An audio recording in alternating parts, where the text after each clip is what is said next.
Mi nombre es Gabriela Hernández Pantaleón. Me encuentro estudiando en la Universidad Autónoma de Guerrero en la Facultad de Medicina. Actualmente curso mi tercer semestre y por esta ocasión hablaremos sobre el lupus eritematoso sistémico. El lupus eritematoso sistémico es una enfermedad autoinmunitaria que afecta a múltiples órganos. Se caracteriza por una gran serie de autoanticuerpos, sobre todo en particular antinucleares. Se dice que la lesión se debe a la unión de anticuerpos a varias células y tejidos, sobre todo al depósito de inmunocomplejo. Este es su principal característica. El lupus eritematoso sistémico puede haber lesión en la piel, afecta las articulaciones, el riñón y las membranas serosas. Puede afectarse casi en cualquier órgano corporal. El lupus eritematoso sistémico es una enfermedad bastante frecuente. Puede manifestarse en cualquier edad, incluso al principio de la infancia. Afecta sobre todo a mujeres.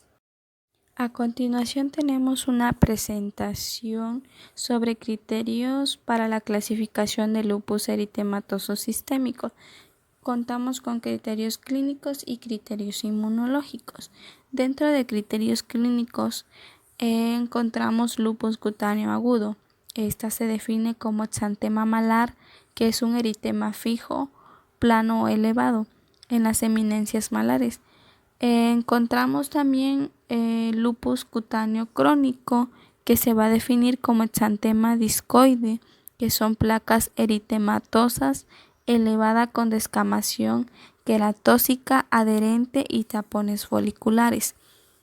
Otro criterio es la alopecia no cicatricial, que ésta se define como adelgazamiento difuso o fragilidad capilar sin otras causas. Dentro de ella también encontramos enfermedad articular, que simplemente se define como sinovitis no erosiva, que va a afectar a dos o más articulaciones periféricas. Esta se va a caracterizar por dolor, tumefacción o derrame. Bien, en criterios inmunológicos encontraremos anticuerpos antinucleares que pueden reaccionar contra muchos antígenos nucleares. Son positivos en una gran fracción de los pacientes con lupus eritematoso sistémico, pero también son positivos en otras enfermedades autoinmunitarias. Otro criterio inmunológico, vamos a contar con anticuerpos anti-ADN-BC, anticuerpos anti-SM, que se va a definir como presencia de anticuerpos frente a antígenos. También contaremos con anticuerpos antifosfolipídicos, que se define como hallazgo positivo de anticuerpos antifosfolipídicos basado en una concentración sérica anómala de anticuerpos IgG o IgM anticardiolipina. Bueno, a continuación tenemos que la principal característica del lupus eritematoso sistémico va a ser la producción de autoanticuerpos. Parte de ellos van a reconocer componentes nucleares y citoplásmicos, mientras que otros se van a dirigir contra antígenos de las superficies de los eritrocitos.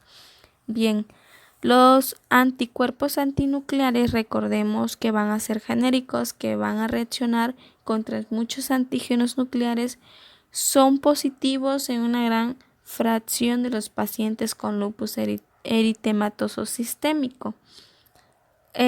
Estos se van a agrupar en 4 categorías. Va a haber anticuerpos frente al ADN, anticuerpos frente a las histonas, anticuerpos frente a proteínas diferentes a las histonas unidas al ARN, y anticuerpos frente a antígenos nucleolares. Se dice que el método más utilizado para detectar los anticuerpos antinucleares es la inmunofluorescencia indirecta, que puede identificar anticuerpos que van a unir a varios antígenos nucleares, incluidas el ADN, el ARN y las proteínas, y todas estas en conjunto van a ser llamadas anticuerpos antinucleares genéricos. Por otro lado, tenemos otros autoanticuerpos que algunos se van a dirigir contra células sanguíneas, como son los eritrocitos, las plaquetas, los linfocitos y los fosfolípido-proteínas, que va a haber anticuerpos de ellas mismas en su totalidad del 30 al 40% de los pacientes con lupus.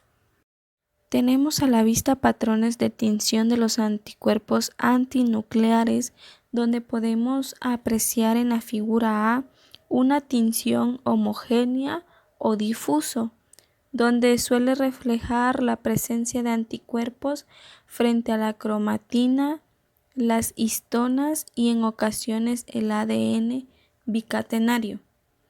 En la figura B se observa un patrón moteado, la cual se refiere a la presencia de motas uniformes o de tamaños variables, con anticuerpos contra varios antígenos nucleares. Este es uno de los patrones más frecuentes observados de fluorescencia. En la figura C podemos ver un patrón de tinción en los anticuerpos contra el centrómero. Este patrón se observa en algunos casos en pacientes con esclerosis sistémica. En la figura D tenemos un patrón nucleolar, es típico de los anticuerpos contra proteínas nucleolares, la cual se refiere a la presencia de algunas manchas definidas en fluorescencia dentro del núcleo, la cual va a representar anticuerpos frente al ARN. También se dice que este patrón se va a describir con más frecuencia en paciente con esclerosis sistémico. Entremos con patogenia de lupus eritematoso sistémico. Se menciona que va a ser un fallo en los mecanismos que van a mantener la autotolerancia, aunque aún se sigue sin conocer qué causa este mismo. Va a ocurrir en la mayoría de las enfermedades inmunitarias. Van a intervenir varios factores, como son los factores génicos, ambientales e inmunitarios. Dentro de los génicos vamos a encontrar asociación familiar. Nos menciona que los miembros de la familia van a tener un mayor riesgo de sufrir lupus eritematoso sistémico. Nos menciona la asociación al antígeno leucocito humano, donde habla sobre un riesgo relativo de las personas con antígeno leucocito humano DR2 o DR3. Van a participar otros genes donde se va a ver deficiencias genéticas de las proteínas del complemento de la vía clásica, especialmente el complemento 1Q, el 2 o el 4. Nos habla de las deficiencias del complemento que pueden dar lugar a una eliminación defectuosa de los inmunocomplejos y de las células apoptósicas y a un fallo de la tolerancia de linfocitos B. Dentro de los factores ambientales van a participar a la patogenia del lupus eritematoso sistémico, donde nos menciona que la radiación ultravioleta va a inducir a la apoptosis y también puede alterar el ADN. Nos menciona que va a haber fármacos como la hidralazina, la procainamida y la de penicilamina, que esto van a inducir a un trastorno similar al lupus eritematoso sistémico. Bien, en los factores inmunitarios, los linfocitos T colaboradores CD4 son los que van a estar específicamente frente a antígenos del nucleosoma, donde van a contribuir a la producción de anticuerpos patógenos, y nos habla de interferones de tipo 1, donde las células sanguíneas van a mostrar una firma molecular llamativa que va a indicar a la exposición del interferón alfa a un interferón de tipo 1 que va a producir principalmente las células dendríticas plasmocitoides. Nos menciona también señales de los receptores tipo TOL, a la cual van a reconocer el ADN y el ARN, sobre todo el TLR9 que va a reconocer al ADN y TLR7 que va a reconocer al ARN, la cual se dice que van a producir señales que van a activar a los linfocitos B específicos frente a antígenos nucleares propios. Bien, tenemos un modelo de la patogenia del lupus eritematoso sistémico, la cual lo podemos describir de esta manera. Observemos la figura con detalles. Se dice que la radiación ultravioleta y otros factores lesivos ambientales van a conducir a la apoptosis de las células. La eliminación inadecuada de los núcleos de estas células va a dar lugar a una gran carga de antígenos nucleares. Va a haber anomalías subyacentes de los linfocitos B y T, las cuales son responsables de la tolerancia defectuosa, debido a las cuales los linfocitos autorreactivos van a sobrevivir y permanecer funcionando. Estos linfocitos van a ser estimulados por antígenos nucleares propios y se van a producir anticuerpos contra los antígenos. Los complejos antígenos anticuerpos se van a unir a los receptores para el FC situado de los linfocitos B y las células dendríticas. Estas pueden ser interiorizados. Se dice que los componentes de los ácidos nucleicos se van a unir al receptor tipo TOL, la cual va a estimular a los linfocitos B para que estos produzcan más autoanticuerpos. Bien, hablemos sobre mecanismo de lesión tisular. Diferentes autoanticuerpos van a ser la causa de la mayoría de las lesiones del lupus eritematoso sistémico. Una de ellas va a ser la hipersensibilidad del tipo 3, la cual menciona que la mayoría de las lesiones sistémicas se van a deber a los inmunocomplejos. Por otro lado, tenemos a la hipersensibilidad de tipo 2, las cuales los autoanticuerpos de diferentes especificidades van a contribuir al trastorno y las manifestaciones clínicas del lupus eritematoso sistémico, las cuales estos autoanticuerpos específicos frente a los eritrocitos, los leucocitos y las plaquetas van a opsonizar a estas células y van a promover su fagocitosis, lo que va a provocar citopenias.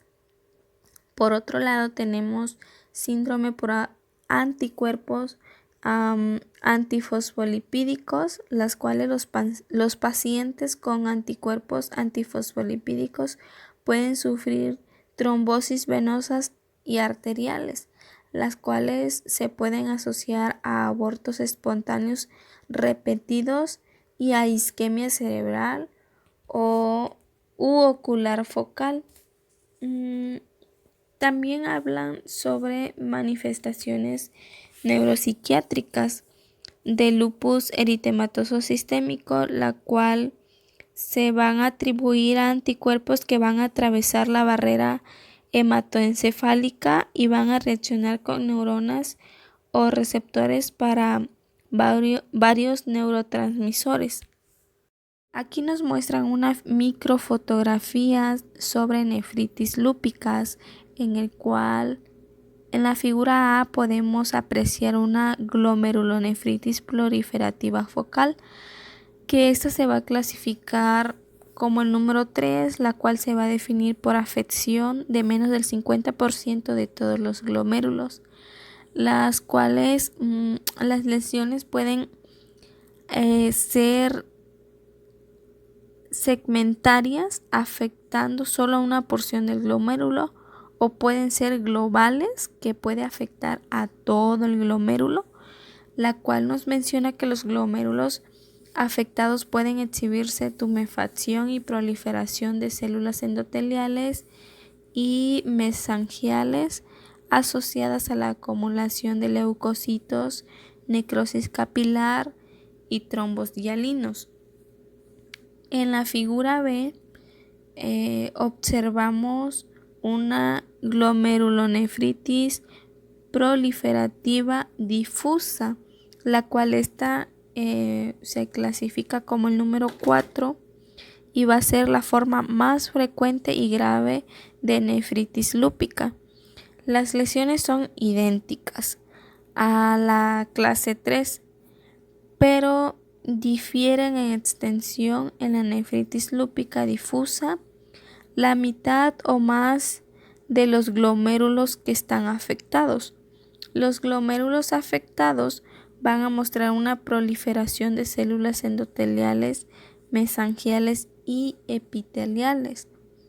Bien, y estas últimas, las semilunares celulares, van a llenar el espacio de Bowman. Los depósitos subendoteliales de inmunocomplejos van a poder crear un engrosamiento circunferencial en la pared capilar, formando estructuras en asa de alambre en la microscopía óptica, que lo podemos observar en la figura C. Los inmunocomplejos pueden detectarse fácilmente mediante microscopía electrónica, como lo observamos en la figura D, o bien en inmunofluorescencia, como lo apreciamos en la figura E. Las lesiones pueden progresar a la cicatrización de los glomérulos. Los pacientes con glomerulonefritis difusa van a soler estar sintomáticos y van a mostrar hematuria, así como proteinuria.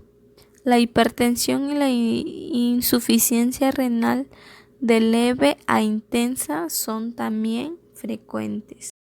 Por otro lado, tenemos lupus eritematoso sistémico con afección cutánea. Podemos apreciar que en esta figura se trata de una piel con un eritema característico que afecta a la cara a lo largo del puente de la nariz y las mejillas. El exantema en mariposa le llaman. En aproximadamente el 50% de los pacientes, pero también puede verse un exantema parecido a las extremidades y el tronco. También aparece urticaria, ampollas, lesiones maculopapulosas y úlceras. En la figura A podemos apreciar que muestra una degeneración licuefactiva de la capa basal de la epidermis y edema de la unión dermoepidérmica, la cual hay un aspecto histológico de la zona afectada, que es el de una degeneración vacular de la capa basal de la epidermis. En la figura B podemos observar una microfotografía de inmunofluorescencia con tinción de inmunoglobulina G, que revela depósitos de inmunoglobina a lo largo de una unión dermoepidérmica. Se dice que en la epidermis hay un edema variable e inflamación perivascular. donde se puede destacar la vasculitis con necrosis fibrinoide. Algunas características clínicas del lupus eritematoso sistémico: se dice que al ser una enfermedad inflamatoria multisistémica, se va a caracterizar por la capacidad de afectar a varios órganos. Así pues, se puede objetivar afectación de la piel o las membranas mucosas, las articulaciones, el cerebro, el corazón, el riñón, el pulmón y en ocasiones el tracto gastrointestinal. Los síntomas generales, como la fatiga, el malestar general, la fiebre, la anorexia y la pérdida de peso. La fatiga merece una mención especial debido a que es un síntoma muy incapacitante que está ligado a un trastorno depresivo y se presenta de forma independiente de las manifestaciones clínicas o serológicas. El lupus eritematoso discoide crónico es un padecimiento autoinmune con predisposición genética y a factores ambientales como la exposición solar que afecta la piel y mucosas. Una de las características de esta enfermedad es por la presencia de placas cutáneas, sobre todo en la cara y el cuero cabelludo, que muestran grados variables de edema, eritema, descamación, tapones foliculares y atrofia cutánea rodeada de un borde eritematoso elevado. Afecta en sí a pacientes que son expuestos a la luz solar y la mayoría de los enfermos presentan lesiones limitadas a las mejillas y el dorso de la nariz en forma de alas de mariposa. También puede afectar los labios, sobre todo el inferior. Puede haber pabellones auriculares y piel cabelluda. También puede afectar la parte superior del pecho en la zona del escote y el cuello, las caras externas de los brazos y antebrazos, en el dorso de las manos, los dedos y rara vez en las extremidades inferiores y las caras anteriores y posteriores del tronco. El lupus eritematoso inducido por fármacos hace referencia a una entidad caracterizada por la aparición de manifestaciones clínicas, histopatológicas e inmunológicas similares a aquellas que aparecen en el lupus eritematoso, pero que cronológicamente coinciden con toma de ciertos fármacos que se van a resolver tras la retirada de los mismos. Uno de los fármacos son la hidralazina, la procainamida, la isoniazida y la D-penicilamina. Uno de los síntomas pueden incluir fiebre, indisposición general, es decir, malestar, dolor articular, inflamación articular, dolor torácico pleurítico, erupción cutánea en áreas expuestas al sol. Algunas de las complicaciones pueden incluir infección, púrpura trombocitopénica, que es decir, sangrado cerca de la superficie de la piel, como consecuencia de un conteo bajo de plaquetas en la sangre. También se menciona que puede haber anemia hemolítica, pericarditis y nefritis. Se dice que la enfermedad remite tras suspender el fármaco causal. Bueno, por mi parte sería todo y muchas gracias por su atención.